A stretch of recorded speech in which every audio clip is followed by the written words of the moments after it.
Hello everyone, welcome to the face the test platform. तो ये lecture के अंदर हम थर्मोडायनामिक्स के जितने भी पीवाईक्यूज पूछे गए हैं जून 2010 से दिसंबर 2030 तक, वो सारे के सारे हम डिस्कस करेंगे। तो सीएसआर नेट लाइफ साइंस के ये लास्ट 13 ईयर के पीवाईक्यूज डिस्कस होगी थर्मोडायनामिक्स के ऊपर। तो जितने पीवाईक्यूज पूछे गए वो सारे के सारे मैं डिस्कस करूंगा और एकदम इजी वे में वो डिस्कस होगी। सिर्फ ये लेक्चर भी अगर आप स्टार्टिंग टू एंड देखते हो और एक एक टाइप अगर आप समझते हो तो वही टाइप जो है रिपीट किए जाएंगे अगर थर्मोडायनामिक्स से क्वेश्चन आता है तो।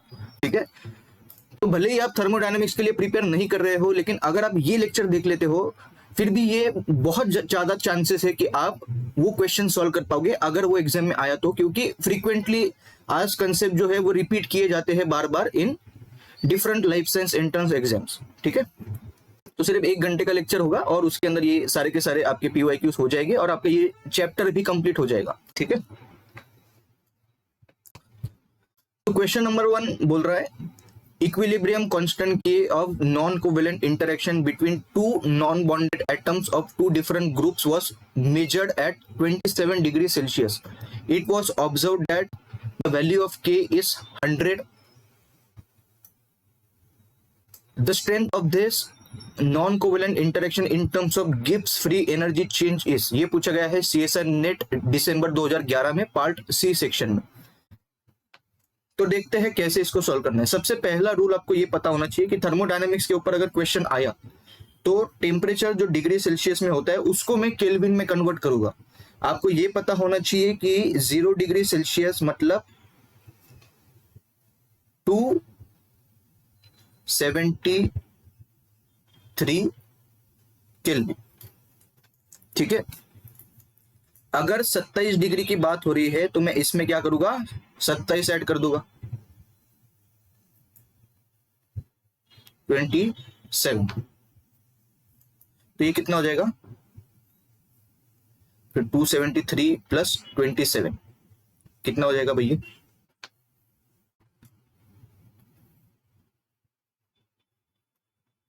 ये हो जाएगा आपका 283 293 300 केल्विन। ठीक है, तो मुझे डिग्री सेल्सियस को केल्विन में पहले कन्वर्ट करना है। अभी किस तरीके से ये क्वेश्चन सॉल्व होगी, आपको पूछा है गिब्स फ्री एनर्जी चेंज। ठीक है, तो आपको फॉर्मूला लगाना है delta G0 equal to -2.303 RT log of K equivalent. ठीक है, फिर सबसे पहला आपको क्या चेक करना है, या फिर सबसे पहले आपको क्या करना है, डिग्री सेल्सियस को केल्विन में कन्वर्ट करना है।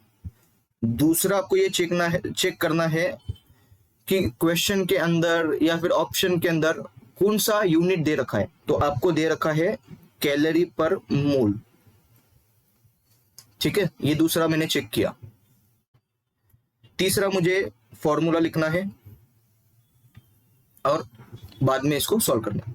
तो भी आपको ये पता होना चाहिए कि कैलोरी पर मोल जब भी पूछा जाए तो आपका जो ये गैस कांस्टेंट R होगा फॉर्मूला के अंदर, इसका वैल्यू आपको लिख लेना है 1.987 कैलोरी पर किलो मोल, ये इसका वैल्यू होता है। टेम्परेचर जो है आप 25 डिग्री सेल्सियस के लिए कैलकुलेट करते हैं, तो 25 डिग्री सेल्सियस 273 प्लस 25 अगर मैं ये केल्विन में कन्वर्ट करूं तो कितना हो जाएगा 298 केल्विन। और आरटी की वैल्यू अगर आप सीधा याद ही रख लो तो न्यूमेरिकल सॉल्व करने में आसानी होगी आपको। ठीक है, तो आरटी का जो वैल्यू है, और स्पेसिफिकली 2.303 आरटी ही हम याद करके जाते हैं क्योंकि ये आपको बार बार सॉल्व करना पड़ेगा। तो 2.303 आरटी जो है इस तरीके से हम कैलकुलेट करेंगे। 2.303 मल्टीप्लाइड बाय 1.987 मल्टीप्लाइड बाय 298। ठीक है, तो ये कैलकुलेट करने के बाद आपका आंसर आता है 1363 कैलोरी पर मोल। ठीक है, कैसे, आर का क्या यूनिट था कैलोरी अपॉन केल्विन मोल, और टी का क्या यूनिट था, केल्विन। तो R मल्टीप्लाइड बाय टी अगर मैं करूं तो लास्ट में क्या बचेगा आपका, लास्ट में क्या बचेगा, ये कैंसिल हो जाएगा केल्विन केल्विन, तो क्या बचेगा आपका कैलोरी पर मोल। ठीक है, तो लास्ट में आपका बचेगा कैलोरी पर मोल, वही ऑप्शन में दे रखा है आपको ऑप्शन के अंदर। अभी ये भी आपको पता होना चाहिए कि अगर आपका ऑप्शन किलो कैलोरी पर मोल होता, मुझे ये भी कन्वर्जन पता होना चाहिए कि 1 calorie equal to 10⁻³ kilo calorie. ये तो वही बात हो गई कि 1 ग्राम इक्वल टू 10⁻³ किलोग्राम, या फिर 1 kilo calorie equal to 1000 calorie, वो भी लिख देते हैं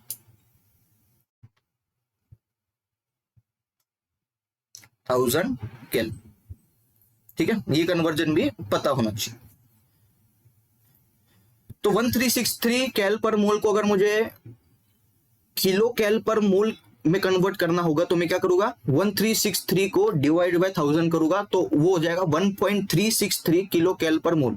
तो अभी अपन को ऑप्शन में कैल पर मोल दे रखा है, इसीलिए मैं कैल पर मोल पे रख रहा हूं उसको। ठीक है, अभी इसको सॉल्व करना है। अभी -2.303 RT हमने कैलकुलेट किया है कि जब भी कैल पर मोल पूछा जाएगा तो ये मुझे रट के रखना है, वैल्यू रटना है सीधा आपको। तो ये कितना हो जाएगा, माइनस माइनस साइन है तो माइनस हो जाएगा 1363 लॉग के इक्विवेलेंट, वही तो कैलकुलेट करना है आपको। ठीक है ना, सॉरी आपको standard Gibbs free energy change calculate करना है, तो के इक्विवेलेंट का वैल्यू दे रखा है आपको 100। ठीक है ना, तो कैसे कैलकुलेट करेगी इसको, 1363 इसको मैं ऐसा लिख सकता हूँ क्या, 10⁻², 100 को, और अभी तो आसान हो जाएगी चीजें, into 2 log 10। log 10 to the base 10 का वैल्यू होता है कितना, 1, तो ये 2 इंटू 1 हो जाएगा। तो करो भाई कैलकुलेट, 2 कितना होगा ये,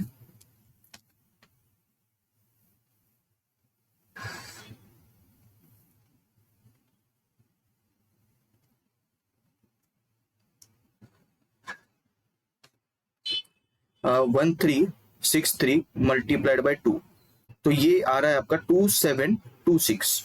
ठीक है, which is approximately equal to -2746 cal per मोल।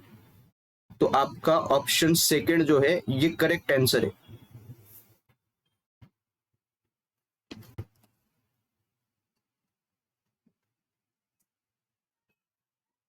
ठीक है, अभी बहुत सारे बच्चे ये सोच रहे हैं कि सर -2726 और 2746 में फिर भी बहुत अंतर आ रहा है, तो वो किस लिए आ रहा है, क्योंकि देखो हमने जो RT का वैल्यू कैलकुलेट किया हुआ है वो किसके लिए कैलकुलेट किया है, ये 25 डिग्री सेल्सियस पे कैलकुलेट किया है। ठीक है, इसीलिए ये वैल्यू कम आ रहा है। अगर हम RT का वैल्यू एक तरीके से कैलकुलेट करते हैं, जैसे कि आपका 2.303 भी लिख देते हैं यहाँ पे, तो 2.303 मल्टीप्लाइड बाय 1.987, और टेम्परेचर जो है वो 27 डिग्री सेल्सियस के लिए अगर हम 300 लिख देते हैं आप, ठीक है ना, 300, तो इसका वैल्यू कितना आता, तो 2.303 का RT का वैल्यू आता आपका 1372 कैल पर मोल। ठीक है, और यहाँ पे 1363 की जगह पे ये आता 1372 इंटू 2, तो आपका वैल्यू कितना आता 2744। ठीक है, which is approximately equal to 2746। तो कुछ मतलब फर्क नहीं है, सिर्फ टेम्परेचर जो है ये 5 डिग्री सेल्सियस से बढ़ा है। ठीक है, तो देख लेना 25 डिग्री सेल्सियस से अगर 5 डिग्री 7 डिग्री बढ़ रहा है तो वैल्यू जो है नजदीक आएगा। अगर बहुत एक्यूरेट करना है तो फिर आप एक्यूरेटली भी कैलकुलेट कर सकते हैं। ठीक है, तो इसका आंसर है ऑप्शन 2। इसका क्या होगा, -2744। क्वेश्चन 2 पूछा गया है सीएसआई नेट जून 2012 पार्ट सी सेक्शन के अंदर। उसमें दिया है फॉस्फोग्लूकोनोलैक्टोन। Phosphogluconolactone is added to 0.1 molar glucose 1-phosphate. The standard free energy change of the reaction is plus 1.36 kilocalorie per mole at 25 degrees Celsius. The equilibrium concentration of glucose 6-phosphate and glucose 1-phosphate respectively are. तो कैसे solve करेंगे इसको? सबसे पहले आपको question में hint दे रखी है कि स्टैंडर्ड फ्री एनर्जी चेंज का जो वैल्यू है वो दे रखा है प्लस 1.36 किलो कैल पर मोल। आपको ये पता होगा कि जब डेल्टा जी नॉट या फिर डेल्टा जी की वैल्यू अगर पॉजिटिव हुई, इसका मतलब ये रिएक्शन जो है स्पॉन्टेनियस होती है।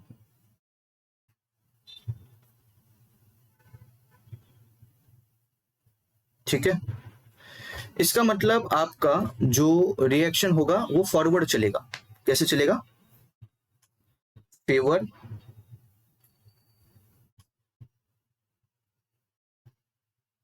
Forward reaction.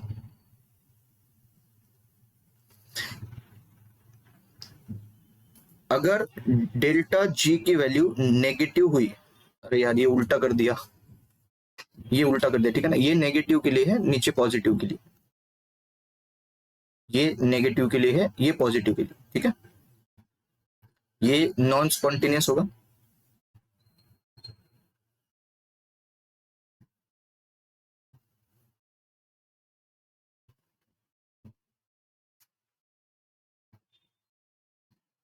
रिएक्शन जो है इसमें बैकवर्ड फेवर की जाएगी।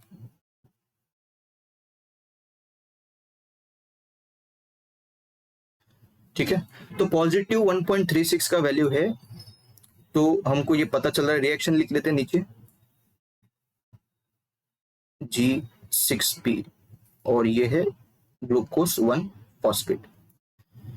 तो अभी जो आपकी रिएक्शन फेवर की जा रही है वो बैकवर्ड रिएक्शन फेवर की जा रही है, क्योंकि जो वैल्यू है आपका वो है पॉजिटिव 1.36। बैकवर्ड रिएक्शन कब फॉलो की जाती है? जब आपका G0 का वैल्यू पॉजिटिव होगा। और बैकवर्ड रिएक्शन मतलब ये प्रोडक्ट रहा होगा और ये सबस्ट्रेट।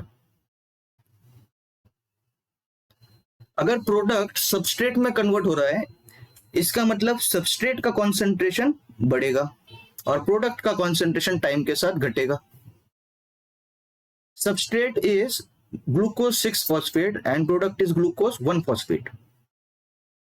हमको ये पता है यहां से कि सबस्ट्रेट का कॉन्सेंट्रेशन जो है, सबस्ट्रेट का कॉन्सेंट्रेशन ज्यादा होना चाहिए एज कंपेयर टू प्रोडक्ट, क्योंकि product is getting converted into substrate.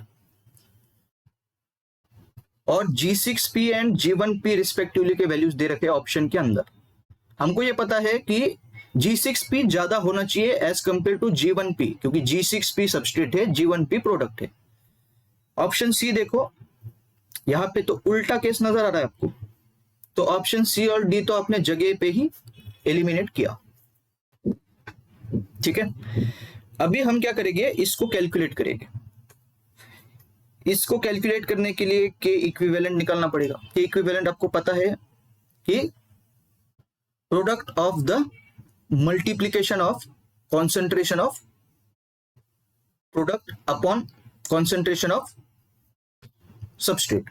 तो यहां पे प्रोडक्ट क्या है, G1P, तो ग्लूकोज 1-फॉस्फेट का कॉन्सेंट्रेशन अपॉन, यहाँ पे सबस्ट्रेट भी एक ही है, तो ये है ग्लूकोज 6-फॉस्फेट। ये भी मैंने एक्सप्लेन किया आपको कि इक्विवेलेंट निकालना कैसे होता है, तो वो आयन के इक्विलिब्रियम में इतने बार अपन ने ये क्वेश्चन सॉल्व किए। ठीक है, अभी फॉर्मूला लिखेंगे, -2.303 RT लॉग ऑफ के इक्विवेलेंट।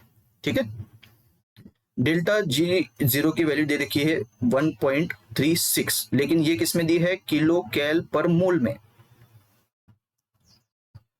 और कैल पर मोल में अप्रोक्सीमेट, और अप्रोक्सीमेट क्या, ये तो 25 डिग्री सेल्सियस पे ही पूछा है, तो हम ये वैल्यू डाल सकते हैं क्या, जरूर डाल सकते हैं। लेकिन ये वैल्यू क्या थी, 1363 कैल पर मोल। तो 1363 को मैं अगर 1000 से डिवाइड करता तो ये क्या हो जाता, 1.363 किलो कैल पर मोल। ठीक है ना, ये पहले दिख रहा है कि ये चेक कर लेते एक बार आप। 1.363 किलो कैल पर मोल, तो वही वैल्यू हम यहां पे लिख देंगे, -1.363 किलो कैल पर मोल। किलो कैल में क्यों कन्वर्ट किया, क्योंकि भैया डेल्टा जी जीरो की वैल्यू हमको किलो कैल पर मोल में दी हुई है, तो मैंने इसको कन्वर्ट किया। Multiplied by log K equivalent, तो के इक्विवेलेंट लिख दो वैसा का वैसा, glucose 1 phosphate upon concentration of glucose 6 phosphate. ठीक है, निकलना क्या है आपको, G1P और G6P के कॉन्सेंट्रेशन। ठीक है, 1.36 डिवाइडेड बाय -1.36, ये कितना आ जाएगा, -1 आ जाएगा ये, और इक्वल टू में लॉग उस साइड चले जाएगा ये। देखो बहुत ही आसान है ये टाइप के क्वेश्चन, सिर्फ आपको स्टार्टिंग टू एंड जुड़े रहना है। यही टाइप के क्वेश्चन बार बार पूछे जाएंगे, आपको पढ़ने की भी जरूरत नहीं। थर्मोडायनेमिक आप देखना कि यही क्वेश्चन रिपीट किए गए बार बार, यही फॉर्मूले यूज हो रहे हैं। इसका आंसर है यहाँ पे 1 आएगा, और ये log G1P अपॉन G6P। अभी जब मैं log हटाऊंगा तो मुझे कॉन्सेंट्रेशन मिल जाएगा G1P और G6P का।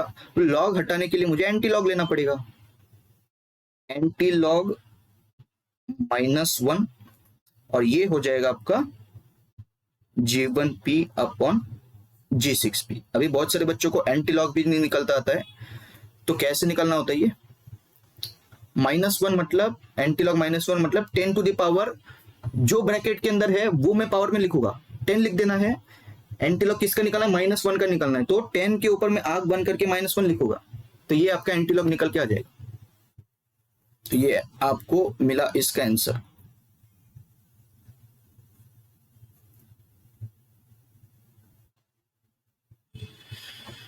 ठीक है, तो 10 टू द पावर मतलब 0.1 आएगा इसका रेशियो G1P का और G6P का। तो देख लो कैलकुलेट करके,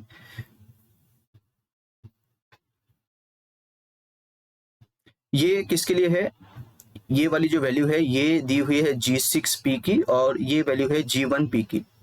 तो डाल के देख लो ना, G1P अपॉन G6P 10 अपॉन 100 आया या नहीं, 0.1 आया, तो यही आंसर है आपका।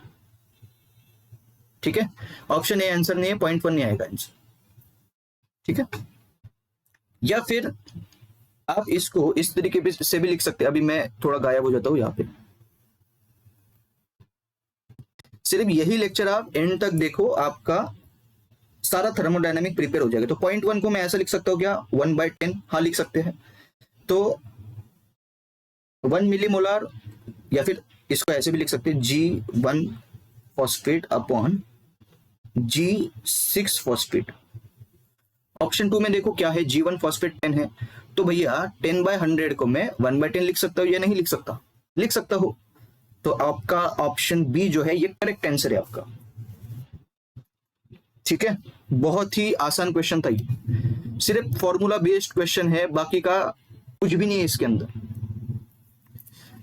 बहुत मजा आएगा आपको, लास्ट तक देखना, आप सारे थर्मोडायनेमिक्स के पीवाईक्यूज जो है आप आराम से सॉल्व कर सकते हैं। The Gibbs free energy of binding of a ligand with a protein is determined using calorimetric measurements at 25 degrees Celsius. The value of delta G0 thus determined is 1.36 kilocalorie per mole. The binding constant for the lipid protein association is, ठीक है, formula लगाएंगे, delta G0 equal to -2.303 RT log. जब association dissociation की बात आएगी तो association के लिए हम के ए लिखते हैं और डिसोसिएशन के लिए हम के डी लिखते हैं। तो जैसे हमने लॉग के इक्विवेलेंट लिखा था, तो यहाँ पे लिगेंड प्रोटीन एसोसिएशन पूछा है तो हम के ए लिखेंगे, डिसोसिएशन पूछा होता तो के डी लिखते हैं। ठीक है, तो देखते हैं कैसे सॉल्व करना है इसको। इसकी वैल्यू तो दे रखी है 1.36। अभी यूनिट देखना है, यूनिट है किलो कैल पर मोल। ठीक है, कैलोरी पर मोल के लिए क्या वैल्यू होती है 2.303 RT की? 1363 कैल पर मोल। किलो कैलोरी पर मोल के लिए क्या वैल्यू होती है 2.303 RT की? 1.363 किलो कैल पर मोल। ठीक है, तो मैं यहां पे लिखूंगा 1.36 और मल्टीप्लाई कर लेना है लॉग के ए। के ए ही निकलना है आपको क्योंकि ये बाइंडिंग कांस्टेंट है आपका के ए। तो बस ये तो पिछले जैसा हो गया। ये कैसा निकलेगा इसको? 1.36 अपॉन -1.36 इक्वल टू लॉग के ए। ठीक है ना, बाइंडिंग कांस्टेंट जो है आपका वो के ए जो है ये पूछा है निकालने के लिए, तो ये और आसान हो गया। अभी इसका वैल्यू है -1 इक्वल टू लॉग के ए। अभी मुझे लॉग हटाना है तो लो एंटी लॉग -1 का। ठीक है, मैं पहले 10 लिखूंगा, फिर जो ब्रैकेट में है वो मैं पावर में लिखूंगा। ये है एंटी लॉग, ऐसे निकल दे इसको। के ए कितना है? के 0.1 था या नहीं बच्चों वाला, और ये पार्ट सी में पूछा है तो इसका आंसर इज 0.1। ठीक है,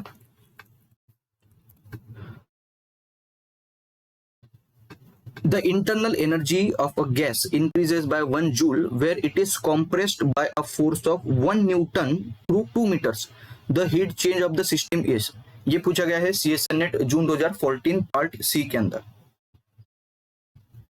तो इसके लिए जो फॉर्मूला है वो है delta U equal to Q plus और माइनस W। ठीक है, अभी हालांकि इसको लिखते ऐसे है, हालांकि ये ओरिजिनली जो है आपको ऐसा लिखना है इसका formula U equal two plus और माइनस Q प्लस और माइनस W, लेकिन हमको हीट चेंज पता ही नहीं है। ठीक है, तो कैसे डिसाइड करोगे प्लस लिखना है या माइनस लिखना है Q को? हीट चेंज मतलब Q निकलना है आपको, Q निकलना है। तो सबसे पहले आपको ये पता होना चाहिए कि W क्या है? W is work. ठीक है, अगर वर्क डन ऑन सिस्टम तो लिखना है प्लस W। अगर work is done by system तो लिखना है माइनस W। ठीक है, वैसे ही हीट के लिए है। हीट अगर हम दे, सराउंडिंग से हीट अगर हम दे तो उसको हम heat gained by system from surrounding, इसको हम लिखेंगे प्लस Q, और हीट लॉस्ट बाय सिस्टम इसको हम लिखेगा माइनस Q। अभी बहुत सारे बच्चों को सिस्टम सराउंडिंग नहीं पता है, तो देखो थर्मोडायनेमिक्स में मान के चलो ये क्या है,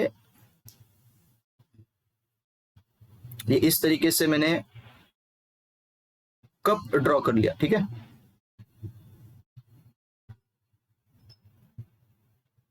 ये कप है। अभी ये कप जो है हम सराउंडिंग से इसके अंदर जो चीजें होगी उसको ऑब्जर्व करेंगे। We are observer. ये है आपका सिस्टम। सिस्टम को छोड़ के प्लेनेट में जितना भी होगा उसको हम बोलते हैं सराउंडिंग, ठीक है। वर्ल्ड, सिटी, अभी ये कप चाहे हो सकता है दिल्ली में हो, राजस्थान में हो, ठीक है, जमीन पे रखा है, टेबल पे रखा है, कोई फर्क नहीं पड़ता, कप को हम सिस्टम मानेंगे, और ये कप को छोड़ के जितना भी है यूनिवर्स के अंदर उसको हम सिस्टम मानेंगे। सिस्टम की स्टडी जो होती है वो उसके बाउंड्री पे होती है कि ये क्या हीट एक्सचेंज हो रहा है या नहीं, मास एक्सचेंज होगा या नहीं, ठीक है, मैटर एक्सचेंज होगा या नहीं। सिस्टम की बाउंड्री या वॉल जो है ये अहम रोल प्ले करती है व्हाइल स्टडीइंग थर्मोडायनेमिक्स।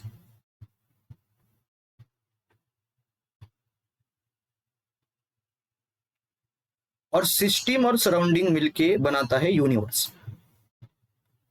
अभी हालांकि इतना आपको पता होना चाहिए, ये रिक्वायर्ड नहीं है क्वेश्चन सॉल्व करने के लिए, फिर भी मैं ये आपको बता देता हूं, ठीक है। और याद रखना यूनिवर्स में एनर्जी ना तो बढ़ेगी ना तो घटेगी, एनर्जी सिर्फ एक फॉर्म से दूसरे फॉर्म में कन्वर्ट होगी। ये होता है फर्स्ट लॉ ऑफ थर्मोडायनेमिक्स, ठीक है। Energy can neither be created nor be destroyed, but energy can be converted into या फिर converted from one form into another. ये आपको पता होना चाहिए, मतलब total energy in the universe is constant, ठीक है। तो ये मैंने बेसिक सबको समझा दी। अभी आपको निकालना क्या है, हीट चेंज मतलब क्यों निकालना है, तो आपको तो नहीं पता भाई, हीट गेन किया है सिस्टम ने या हीट लूज किया है, तो प्लस और माइनस तो हम मतलब हमको इसका कोई आइडिया नहीं है। जब कोई आइडिया नहीं होगा, जब कोई भी आइडिया नहीं होगा तो हम इसको ऐसे लिखेंगे, क्यों। अभी प्लस और माइनस डब्ल्यू आपको देखना है कि सिस्टम के ऊपर काम किया है या सिस्टम ने काम किया है। The internal energy of a gas increases by 1 joule when it is compressed by a force of 1 newton. मान के चलो कि कुछ ऐसा है, और यहां पे इस तरीके से ये है, और मैं यहां पे पिस्टन से फोर्स अप्लाई कर रहा हूं, ठीक है। और अंदर है आपके गैस के मॉलिक्यूल्स, क्या है, गैस मॉलिक्यूल्स। मैं बाहर से एक्सटर्नल प्रेशर अप्लाई कर रहा हूं, लेकिन गैस जो है, अभी प्रेशर जो है आपका एक्सटर्नल प्रेशर आप इस तरीके से अप्लाई कर रहे हो, लेकिन गैस के मॉलिक्यूल शांत थोड़ी बैठे, गैस के भी मॉलिक्यूल्स क्या करेंगे, ऑपोजिट फोर्स अप्लाई करेंगे।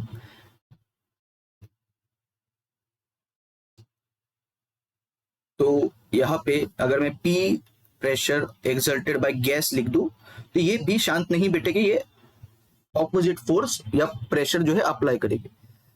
तो लेकिन यहां से एक बात तो ये क्लियर है, और इसको हम क्या बोलेंगे, ये पूरा जो है इसको मैं बोलूंगा सिस्टम,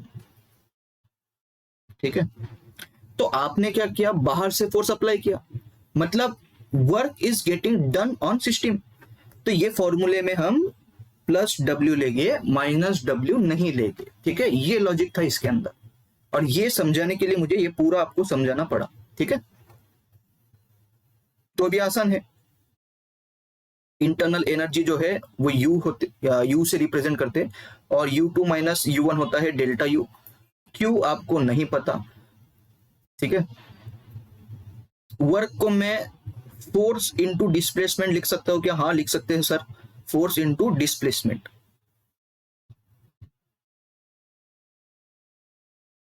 U2 माइनस U1 या फिर डेल्टा यू की क्या वैल्यू दे रखी है, 1 जूल दे रखी है इसकी, ठीक है ना। क्यों आपको नहीं पता, हीट चेंज निकालना है, फोर्स कितना दे रखा है 1 न्यूटन, और आपको डिस्प्लेसमेंट दे रखा है 2 मीटर। तो निकालो 1 equal to Q plus 2, Q equal to 1 minus 2 equal to -1 joule इसका आंसर है, ठीक है।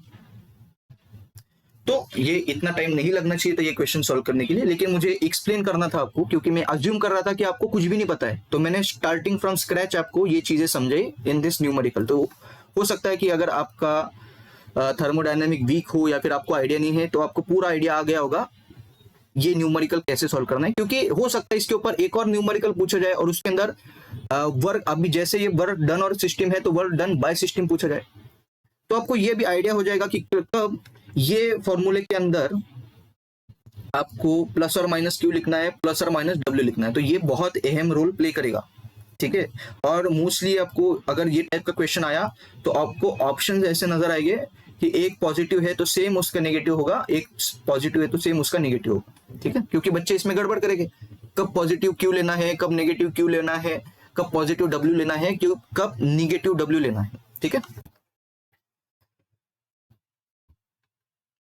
फिफ्थ क्वेश्चन है CSIR NET June 2014 part C. Delta G naught for the base pairing of oligonucleotides n equal to 5 at 300 kelvin, ठीक है। 300 kelvin मतलब कितना हो गया भैया, 27 डिग्री सेल्सियस, ठीक है ना।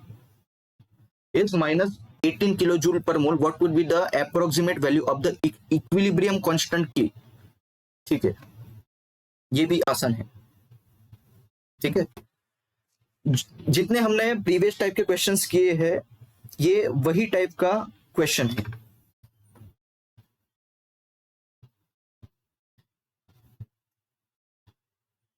तो delta G not equal to minus 2.303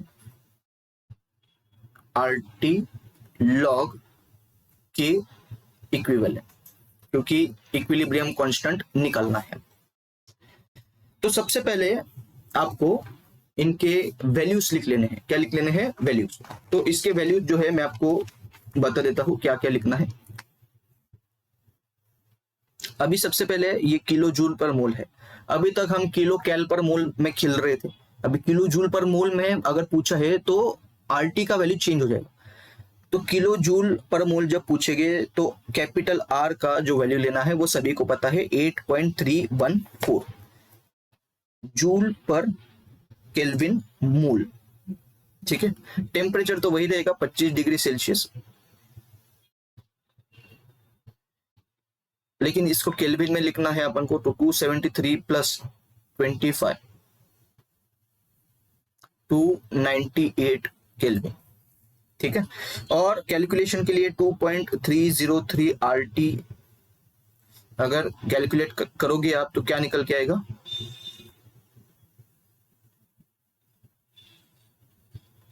ये क्या निकल के आएगा, इसका वैल्यू 5705 जूल पर मोल, ठीक है।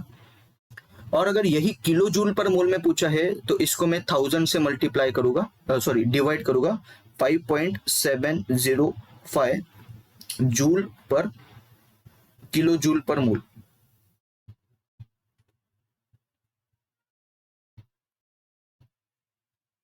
किलो जूल पर मोल, ठीक है।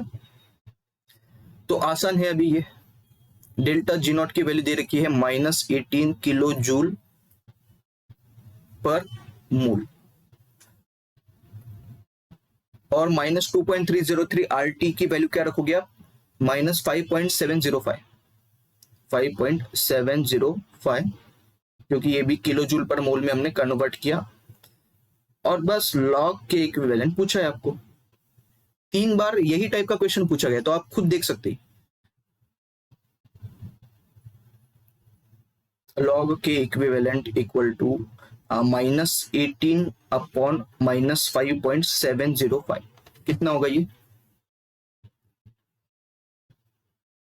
18 डिवाइडेड बाय 5.7, तो ये है आपका -3.15। तो इसको मैं लगभग -3 लिख सकता हूँ अप्रोक्सीमेट अगर किया मैंने तो लॉग के इक्विवेलेंट कितना आ रहा है आपका, -3। लॉग हटाओ तो यहां पे एंटी लॉग लग जाएगा, और एंटी लॉग -3 कैसे निकालोगे, मैं पहले 10 लिखूंगा और ब्रैकेट में जो होगा उसको मैं पावर लिखूंगा, ठीक है। निकल के आ गया आपका वैल्यू 0. यहाँ पे क्या गड़बड़ किया, अरे यार यहाँ पे ये पॉजिटिव हो जाएगा ना, ये माइनस हट जाएगा, माइनस माइनस हट जाएगा,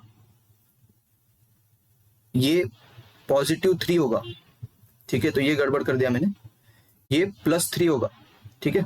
और +3 हुआ तो ये 10 टू द पावर कितना हो जाएगा, 3। तो इसका आंसर क्या आ जाएगा 1000। ठीक है भाई, तो ये भी देख लेना, जल्दबाजी आपको नहीं करनी। इसका आंसर है 1000।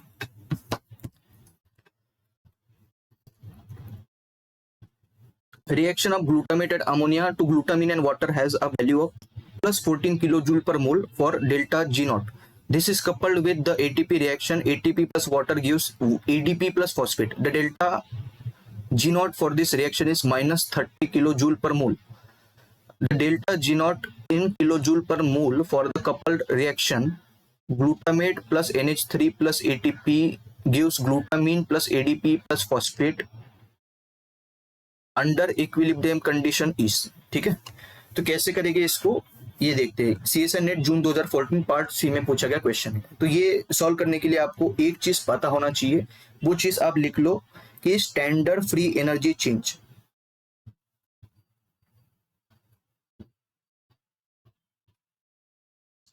Standard free energy changes are additive, ठीक है, फॉर सीक्वेंशियल एंड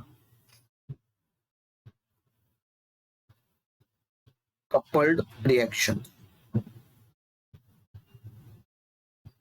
ठीक है, ये एक चीज इसके लिए पता होनी चाहिए आपको, बाकी का आसान है।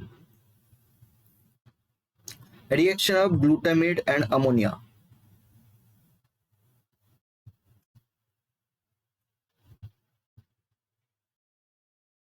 To give glutamine and water, कहां पे लिखा है, यहां पे।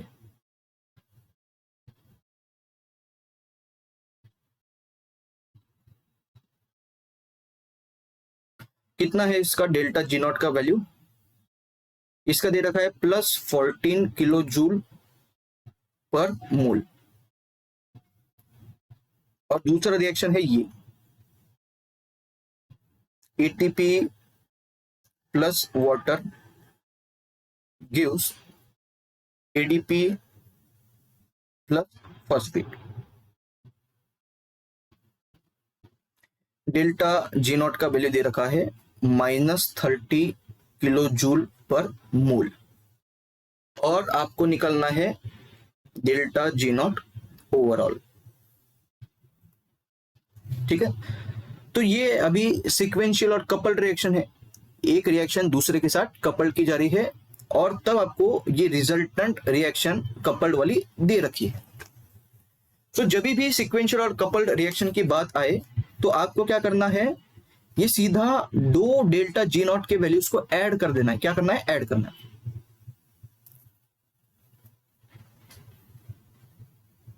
तो इसको हम ऐड करेंगे, प्लस 14 किलो जूल है, प्लस लगाएंगे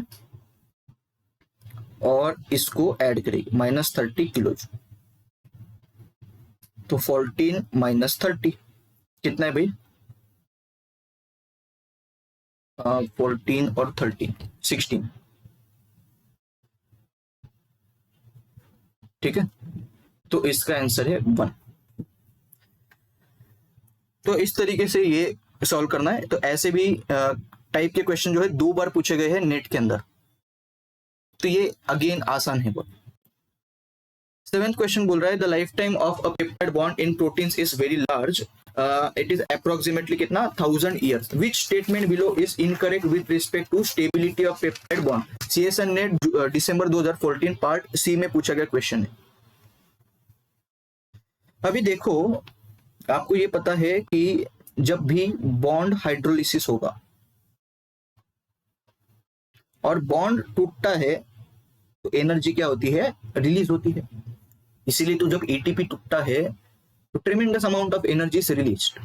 तो बॉन्ड हाइड्रोलिसिस से एनर्जी रिलीज होती है, और बॉन्ड हाइड्रोलिसिस जो है ये स्पॉन्टेनियस प्रोसेस है।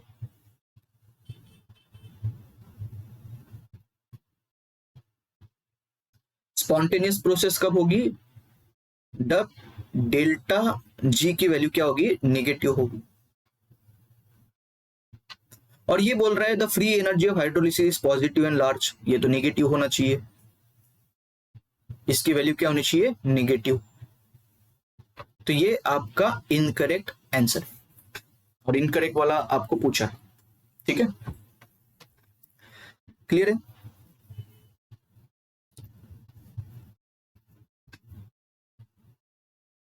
फर्स्ट में दे रखा है the free energy of hydrolysis negative, ये तो करेक्ट स्टेटमेंट है। The energy barrier to be cross to go to the hydrolyse state is large.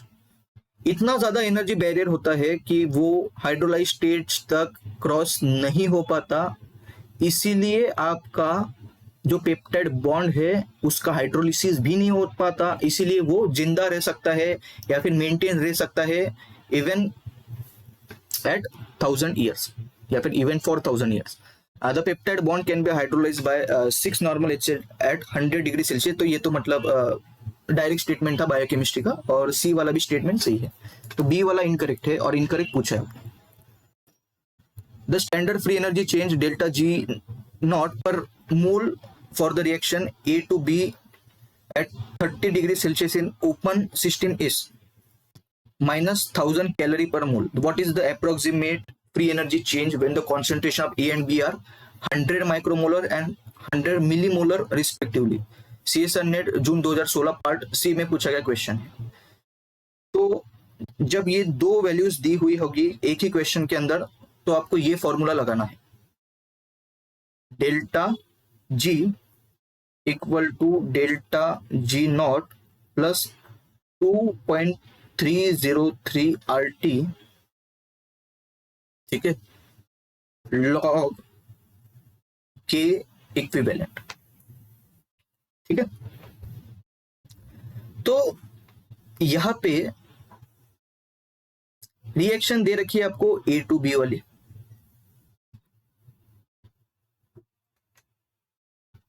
ए का वैल्यू दे रखा है आपको 100 माइक्रोमोलार और बी का वैल्यू दे रखा है 100 मिलीमोलार। और क्या इंफॉर्मेशन दी है आपको, डेल्टा जी नॉट की वैल्यू दे रखी है -1000 कैल पर मोल, मतलब रिएक्शन स्पॉन्टेनियस होगी। डेल्टा जी नॉट की क्या वैल्यू दे रखी है आपको, -1000 कैल पर मोल, मतलब डेल्टा जी नॉट नेगेटिव है, reaction forward reaction will be favoured. ठीक है, जब डेल्टा जी की वैल्यू नेगेटिव होती है तो फॉरवर्ड रिएक्शन इज फेवर्ड।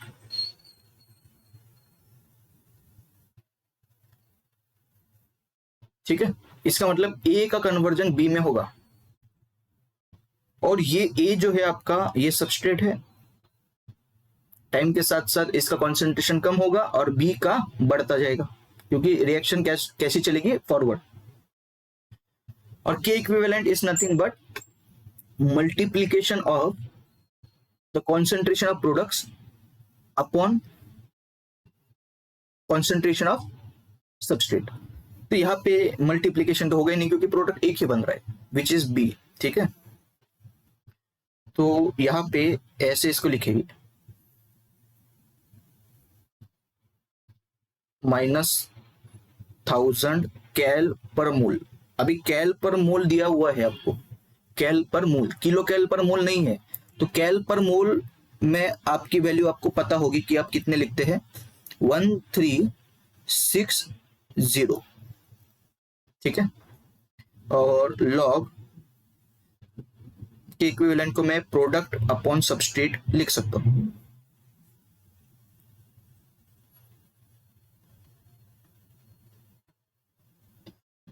ठीक है,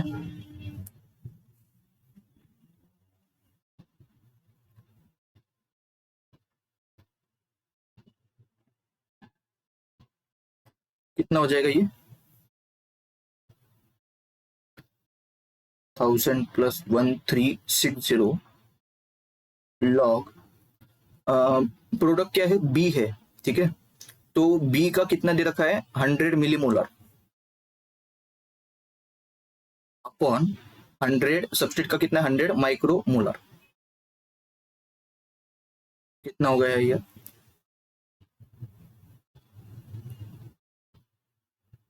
अभी मिलीमोलर को मुझे मोलर में कन्वर्ट करना है, तो इसको 100 इंटू 10⁻³ मोलर हो जाएगा ये, और ये 100 इंटू 10⁻⁶ मोलर हो जाएगा। क्योंकि आपको ये कन्वर्जन पता होगा, आपको मोलर से मिली मोलर में जाना है और माइक्रोमोलर में जाना है।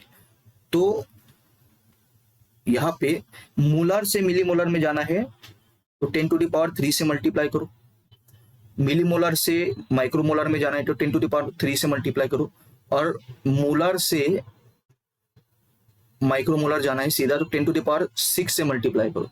ठीक है, मिली मोलर से मोलर में जाना है तो 10⁻³ से मल्टीप्लाई करो, माइक्रोमोलर से मिली मोलर में जाना है तो 10⁻³ से मल्टीप्लाई करो, और माइक्रोमोलर से मिली मोलर में जाना है तो 10⁻⁶ से मल्टीप्लाई करो। मतलब 1 molar equal to 10⁻³ milli molar, 1 milli molar equal to 10⁻³ micromolar, 1 molar equal to 10⁻⁶ micromolar. वैसे ही 1 milli molar equal to 10⁻³ molar, 1 micromolar equal to 10⁻³ milli molar, and 1 micromolar equal to 10⁻�6 molar. ये कन्वर्जन आपको पता होना चाहिए। ठीक है, और ये मोल में बात की है, और आपको ये फॉर्मूला पता है, molarity equal to number of moles per volume, और ये होता है लीटर में। ठीक है, तो moles per litre is nothing but molarity. तो ये मोल्स अगर दे रखे हैं, ठीक है, यहाँ पे अगर आपको मोल्स दे रखे हैं तो ये जो है आपको यहाँ पे क्या लिखना पड़ेगा, मोलर। ठीक है,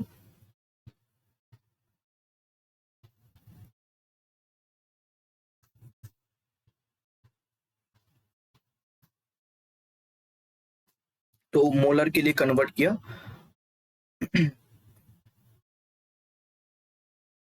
क्या क्या कैंसिल होगा, ये कैंसिल हो जाएगा और ये ऊपर चले जाएगा, log 10⁻³ और ये 10⁻⁶ हो जाएगा ऊपर जाने के बाद।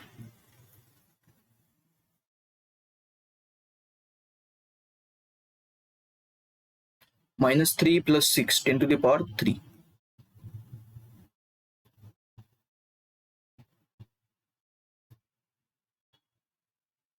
इसको मैं 3 log 10 लिख सकता हूँ, और log 10 का वैल्यू है 1।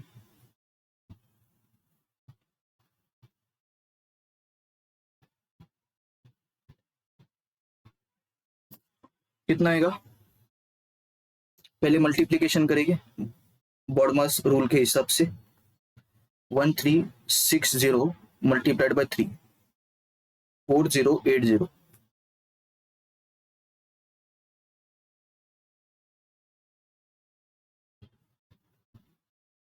ये आएगा 3080, विच इज अप्रोक्सीमेटली, और ये भी माइनस में आएगा। ठीक है ना, which is approximately equal to -3160। तो ऑप्शन डी जो है आपका करेक्ट आंसर होगा। ठीक है, अभी आप बोल रहे होगे कि वापस से बहुत ज्यादा डिफरेंस आ रहा है, तो आरटी की वैल्यू जो है हमने अप्रोक्सीमेट ली है, और वो 25 डिग्री सेल्सियस के लिए हमने ली है। अगर हम 30 डिग्री सेल्सियस के लिए लेते तो आंसर एक्यूरेट आता। तो वो भी अगर आपको करके देखना है तो करके देख सकते हैं। जैसे कि 2.303 इंटू आपका कैल पर मोल में दे रखा है, मतलब 1.987 हो जाएगा आपका आर, और टी जो है 273 + 30 कितना हो गया, 303। ठीक है, तो कितना आएगा ये 2.303 इंटू 1.98 इंटू 303। तो ये आएगा आपका, इसका वैल्यू 1381। ठीक है, और यहां पे -1000 + 1381 इंटू 3, ये अगर आप करते हैं तो देखो आंसर कितना नजदीक आता ऑप्शन के।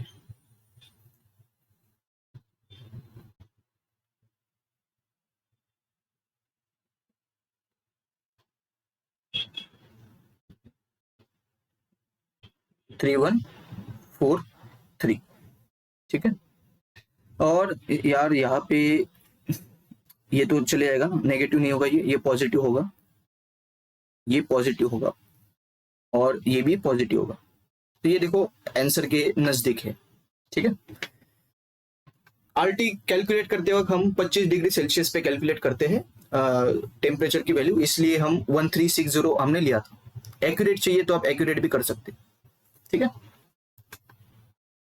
तो ये विजिबल है क्या, एक बार चेक कर लेते हैं आप।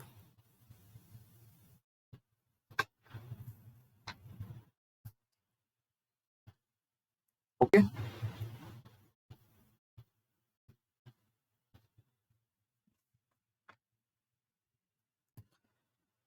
यही टाइप के क्वेश्चन पूछे जाएंगे बार बार। ठीक है, आपको पढ़ने की भी जरूरत नहीं थर्मोडायनेमिक्स, सिर्फ ये कैसे करना है, कौन सा फॉर्मूला लगाना है, उतना पढ़ के जाओ, 100% क्वेश्चन सोल्व होगा।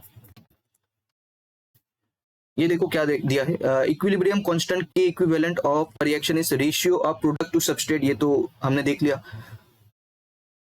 The relation between K equivalent and free energy change in a reaction is as follows. तो ये एक इक्वेशन दे रखा है आपको, delta G equal to minus R T L N K equivalent. Reaction A and reaction B have K equivalent values of 10 and 100 respectively. Which of the following statements is correct with respect to delta G?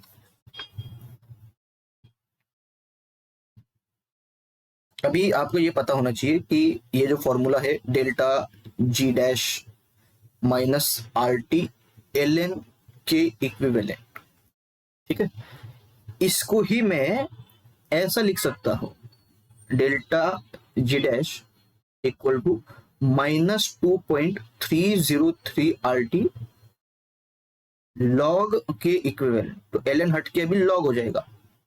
ठीक है, ये दोनों फॉर्मूले आपको पता होना चाहिए। तो अगर डेल्टा जी ऑफ ए के लिए मैं बात करूं,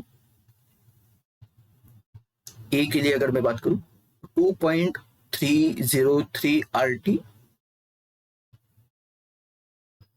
लॉग ए के लिए कितना दे रखा है, के इक्विवेलेंट का वैल्यू 10, 2.303 RT, ये तो इसका वैल्यू सेम ही रहेगा। ठीक है, इसको 1 से मल्टीप्लाई करेंगे तो ये कितना हो जाएगा, 2.303 RT। ठीक है, कितना वैल्यू आएगा जो भी कैलकुलेट करोगे। अगर हम डेल्टा जी डैश बी के लिए कैलकुलेट करेंगे, सेम चीज, आपको सिर्फ देखना है भाई किसका वैल्यू ज्यादा होगा, उतना ही पूछा है इसके अंदर। इसका वैल्यू दे रखा है 100, लॉग के इक्विवेलेंट का दे रखा है 100 फॉर बी।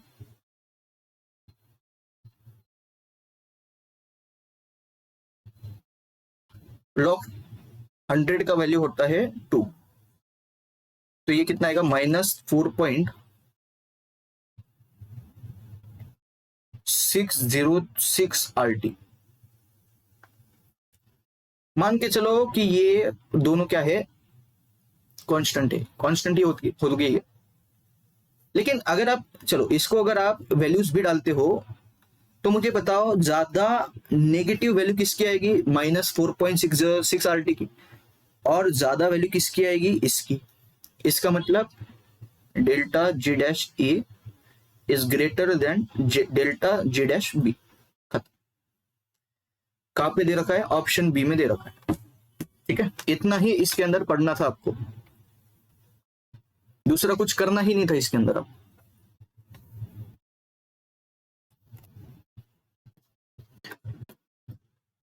ये भी एक अच्छे टाइप का क्वेश्चन है और अलग टाइप का क्वेश्चन है। DNA melting temperature TM was found to be 47 degree Celsius and enthalpy measured at TM was 0.032 kilo joule.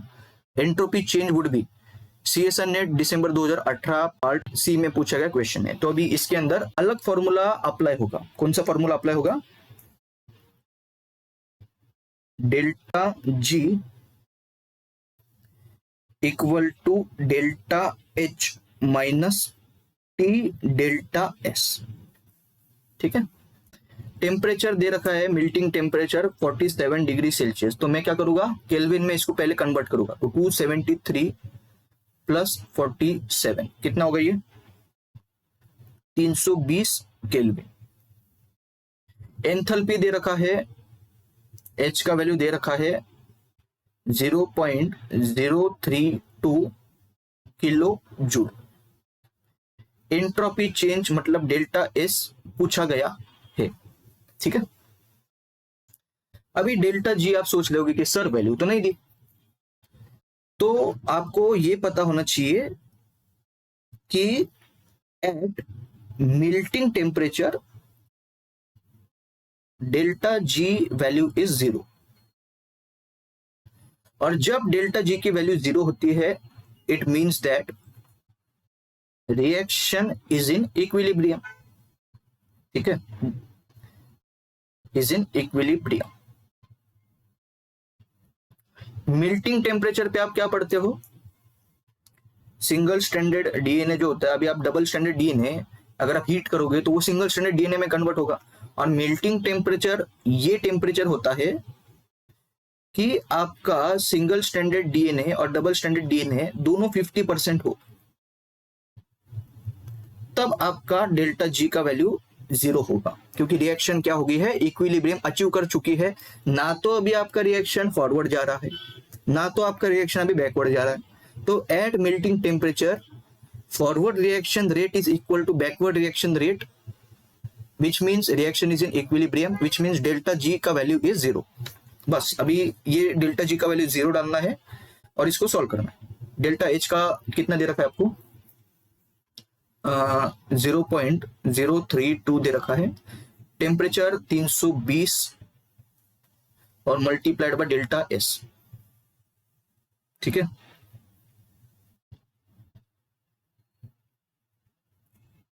तो इसको ऐसे लिखोगे आप 0.032 equal to 320 multiplied by delta S. Delta S निकालो,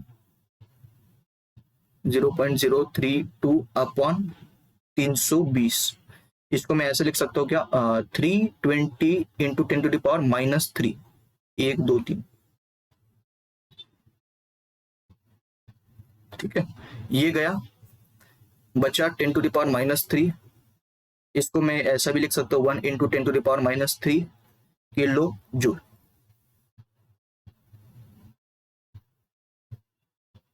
तो आपका ऑप्शन है 1, ठीक है। समझ में आया, ये थोड़ा अलग टाइप का था, तो ये भी आपको समझ में आया। डेल्टा जी का वैल्यू जब पॉजिटिव होगा तो बैकवर्ड रिएक्शन फेवर करेगी, स्पॉन्टेनियस स्टेट होगी।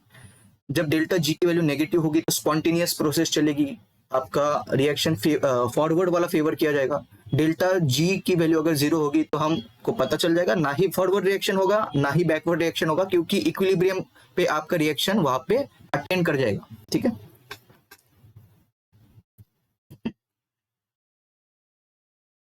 ये भी इजी क्वेश्चन है, डायरेक्ट क्वेश्चन था ये। The following statements were made to describe the rule of Gibbs free energy. अभी ये जो डेल्टा जी है आप एंजाइम के चैप्टर में भी पढ़ते हो, तो वहां पे भी आपको थोड़ा बहुत इसका आइडिया आ गया होगा, एक्टिवेशन एनर्जी क्या होता है, एंजाइम क्या करता है, ठीक है।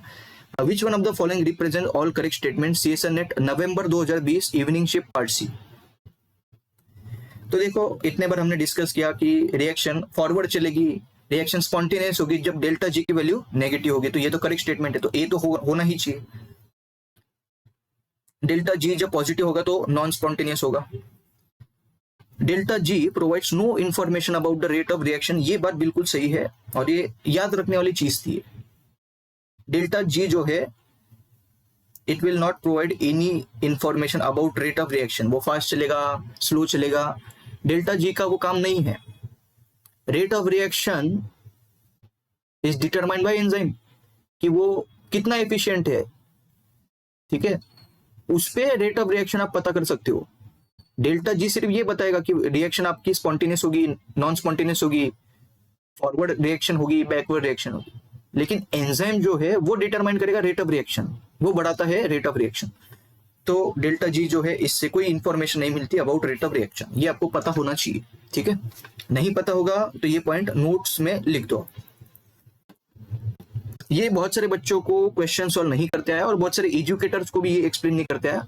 बहुत ही बेहतरीन तरीके से मैं एक्सप्लेन करूंगा आपको, ठीक है। तो सबसे पहले क्वेश्चन पढ़ लेते हैं और मैं यहां पे इसको रख देता हूं। pyruvate kinase, the enzyme that catalyzes the conversion of PEP to pyruvate, transfers the inorganic phosphate from PEP to ADP to generate ATP. The standard free energies of the half reactions are given below. ये पूछा गया है CSIR net सितंबर 2022 evening shift parts. ये अच्छा question था ये, ठीक है, सोचने वाला क्वेश्चन था ये। तो आपको दो रिएक्शंस दे रखी है, ये एक रिएक्शन यहाँ पे दे रखी है और दूसरी रिएक्शन यहाँ पे दे रखी है आपको, ठीक है। ये वाला जो फॉर्म होता है ये पाइरुवेट का कीटो फॉर्म होता है और इधर वाला जो फॉर्म होता है ये पाइरुवेट का इनॉल फॉर्म होता है। ये क्वेश्चन में दिया नहीं था, मैंने ये लिखा है इसके अंदर टू एक्सप्लेन, ठीक है। ओके, अभी आपको पूछा गया है how is the free energy for generation of ATP from ADP derived in the reaction catalysed by pyruvate kinase. सबसे पहले क्वेश्चन में क्या दिया है उसको क्रैक करना है आपको, ठीक है। क्वेश्चन में क्या दे रखा है,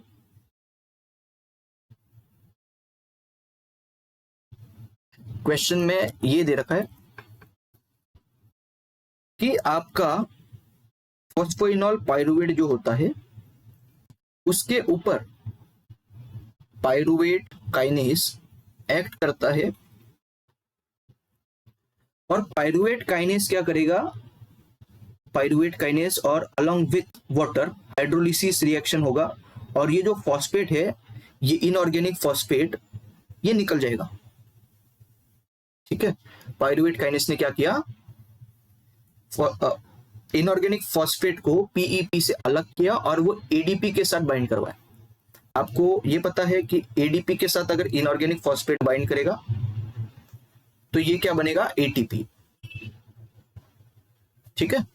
तो पाइरुवेट काइनेज ने वाटर के साथ ऐसा रिएक्शन किया कि इनऑर्गेनिक फॉस्फेट निकल दिया और वो एडीपी के साथ वो बाइंड करेगा और एटीपी बनेगा। लेकिन क्वेश्चन में ये दे रखा है कि ADP plus IP to give ATP, इसका जो डेल्टा जी नॉट का वैल्यू है ये +30 पॉइंट किलो जूल है। मतलब ये जो रिएक्शन है इसका जो डेल्टा जी नॉट का वैल्यू दे रखा है ये कितना है, +30 किलो जूल पर मोल। और आपका गोल क्या है, क्वेश्चन में क्या बोला है, goal is to make ATP. मतलब आपको ये रिएक्शन चलवानी है,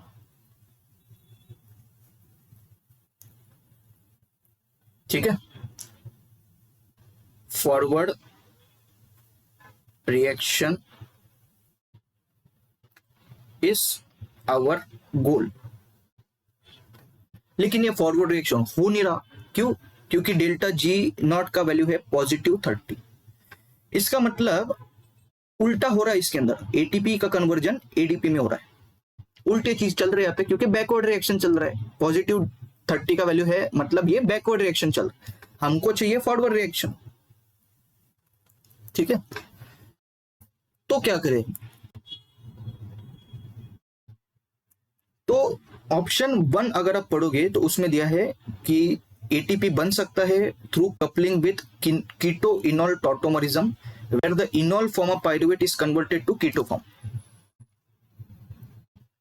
कौन सा form, enol form of pyruvate is converted to keto form,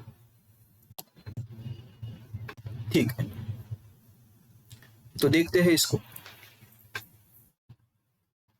अगर इनॉल फॉर्म कीटो फॉर्म में कन्वर्ट हुआ मतलब रिएक्शन ऐसी गई।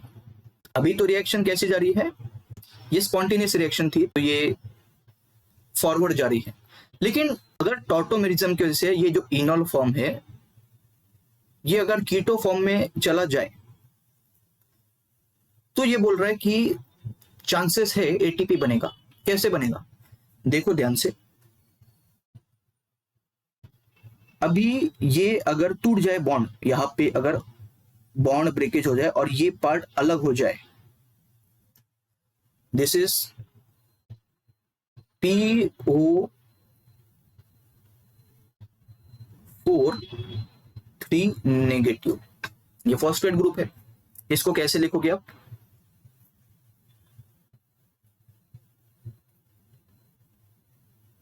ऐसे इसको लिखोगे आप, ठीक है, PO4 3 नेगेटिव। जितना कीटो फॉर्म वाला पाइरुवेट बनेगा उतना मुझे इनऑर्गेनिक फॉस्फेट मिलेगा, ठीक है। और अगर इनऑर्गेनिक फॉस्फेट ज्यादा मिलता है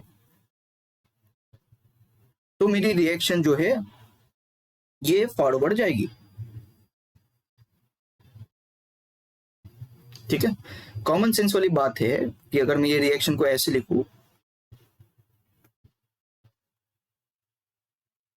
और आप अगर बहुत ज्यादा पीआई बढ़ा रहे हो, फॉस्फेट इनऑर्गेनिक फॉस्फेट अगर बहुत ज्यादा दे रहे हो लेफ्ट साइड में, तो जाहिर सी बात है आपकी रिएक्शन जो है फॉरवर्ड चलेगी और आपका एटीपी बनेगा, ठीक है। क्लियर है? तो इसीलिए ऑप्शन 1 जो है आपका सही जवाब हो जाएगा। तो बहुत सारे बच्चों को इसमें डाउट था और मैंने आपको ये एक्सप्लेन भी किया। अगर ऑप्शन 1 में ऐसा दे रखा होता कि through coupling with keto enol tautomerism where keto form is converted to enol form, तो वो गलत हो जाता। क्यों? क्योंकि कीटो फॉर्म अगर इनॉल फॉर्म में कन्वर्ट होता तो यहां पे कोई भी बॉन्ड अगर ब्रेक होता भी तो आपको वहां पे इनऑर्गेनिक फॉस्फेट जो है वो नहीं मिलता, क्योंकि यहाँ पे आपको क्या मिल रहा है? HPO4 नेगेटिव, ठीक है। तो फॉस्फेट आपको तभी मिल सकता है जब इनोल फॉर्म कीटो फॉर्म में कन्वर्ट हो। इसीलिए आपका ऑप्शन जो है यहाँ पे 1 वाला करेक्ट है, ठीक है। बाकी के ऑप्शंस बेकार है। सेकंड में दिया through condensation of inorganic phosphate with ADP,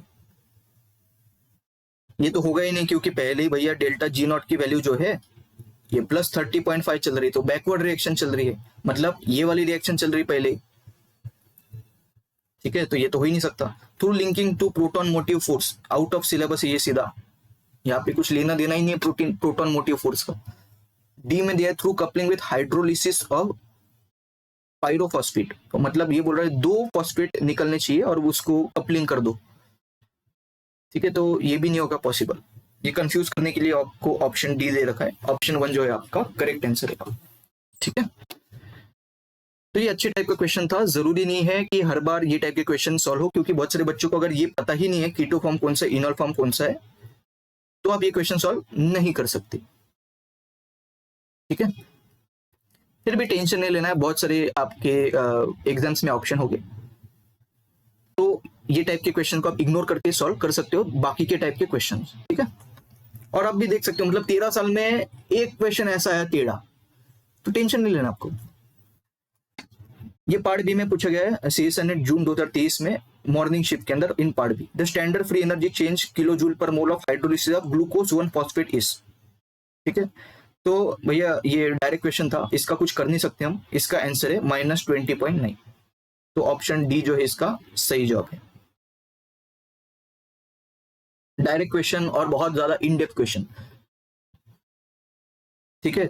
जो इंपॉर्टेंट है, जो कई बार पूछे गए हैं एंट्रेंस एग्जाम्स में, वो है पीईपी का, 13 बीपीजी का,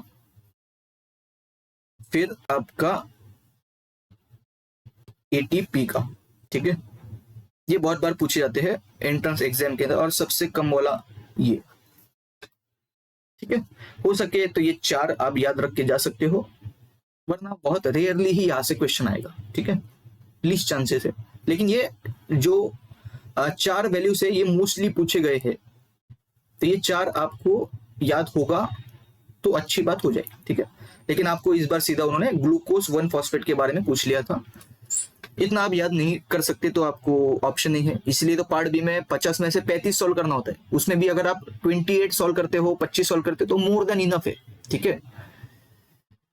तो आपको सब याद रखना जो है वो पॉसिबल नहीं है, we can not retain so much information, तो टेंशन नहीं लेना आपको। इसका आंसर है डी।